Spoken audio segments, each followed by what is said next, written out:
Not a good sign.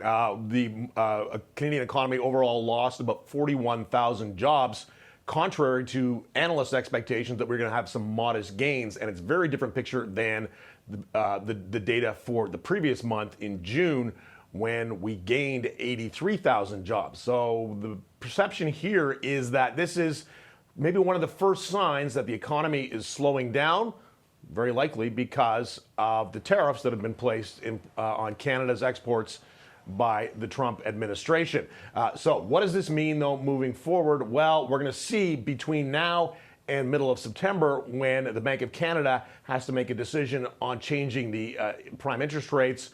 Currently, it's being held at 2.75%. It hasn't been changed since March, wasn't changed when the bank last released a new figure at the end of July. But the expectation is now a rate reduction, a cut to the rate of maybe 25 basis points, maybe down to 2.5%, is very likely. That'll be good news, of course, for homeowners, anyone going in renegotiating a mortgage or dealing with a variable rate mortgage right now. That's going to save you a little bit of money, but it is kind of a worrying sign. We're going to see, though, some other economic indicators coming out between now and then.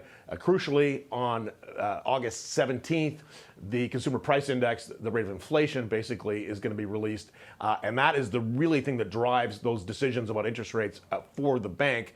We're also going to see later today, when Mark Carney speaks, about what he's saying about what this means for the Canadian economy. Is this just a blip affecting, as you say, mostly young people, or at least those are the hardest hit anyway, or is this a more worrying sign of a long-term trend of a slowdown overall in the Canadian economy that will require stimulus by the bank? Not good news, but possibly, potentially just a blip. We'll see when the next report comes out, the next month's report around this time in September, whether or not that trend holds, we keep shedding jobs, or if we're going to start gaining a few back. Faisal.